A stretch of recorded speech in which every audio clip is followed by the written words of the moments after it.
Hello friends, back in the kitchen, and today we're going to make a red chili sauce. And now this is going to change everything in your whole repertoire, because these chilies are just going to really enliven not only like your tacos, burritos, enchiladas, but this sauce is really going to even be good like on a grilled pork chop or on some, bland chicken that you have. So at the store you will see these things like leathery ancho, which comes from a poblano.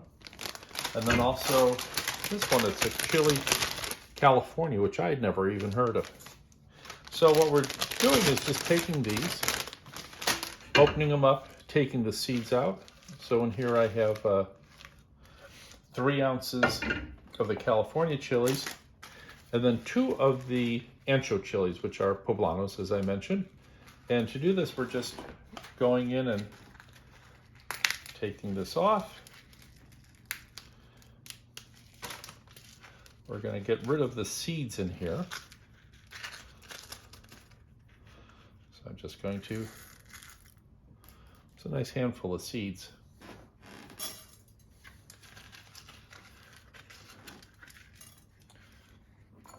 Give it a little bath just to rinse it. I've got the rest of this chili here. I'm taking off the stem and the core because that will not be tasty. Give that little bit of rinse. Add them to the pot.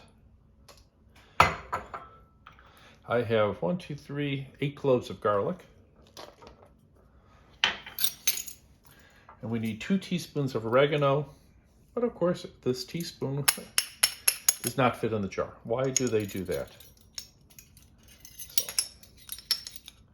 So 1, 2, 3, 4 half teaspoons, 3 cups of water,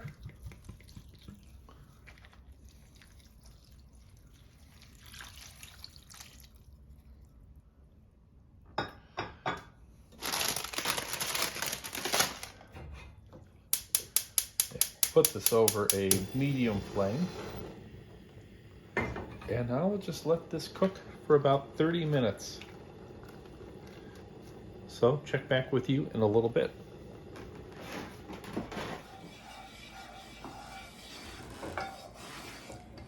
Okay, that's browned rather nicely. Now I've gone ahead and I've taken the pureed peppers and garlic out of the blender because you want to put this in pretty quickly and you don't want to be digging at the bottom of the blender to get every last drop out. Fortunately, I have a red spatula, so my spatula will not be stained. And we're just going to put this in here. Let this cook until it thickens a little bit.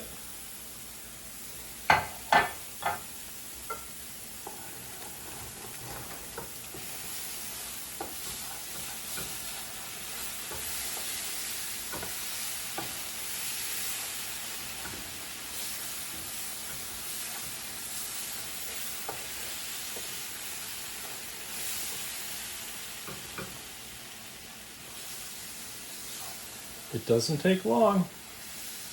It's looking like a beautiful sauce.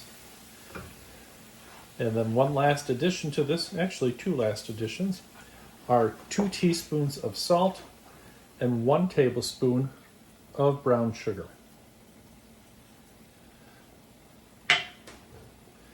Let's get that. Brown sugar melted, distributed throughout.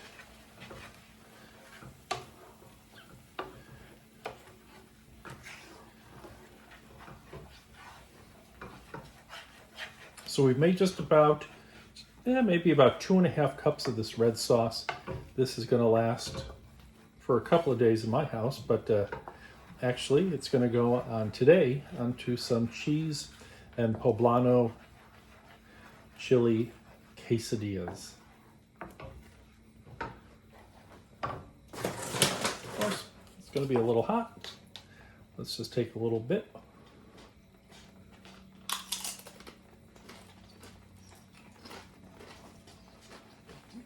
and say, that is quite tasty. Serving this today, does it need to be refrigerated? Any of the leftovers, I would refrigerate it the next day, just let it come to room temperature. No need to reheat it. Anyway, that's it for now. Adios. Until we eat again.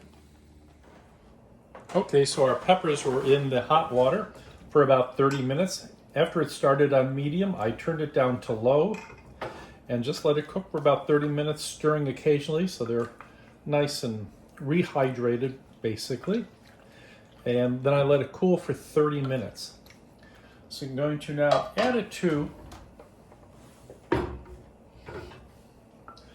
blender.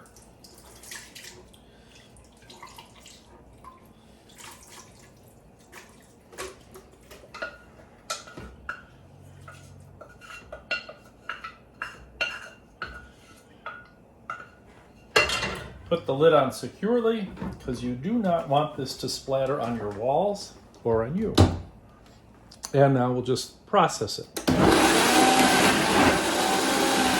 that's going on.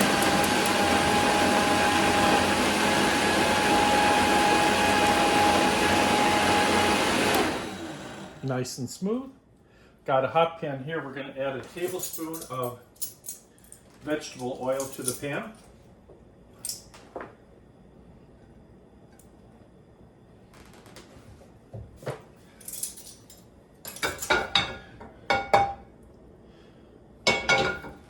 Sprinkling in a tablespoon of flour. You can see that's hot enough.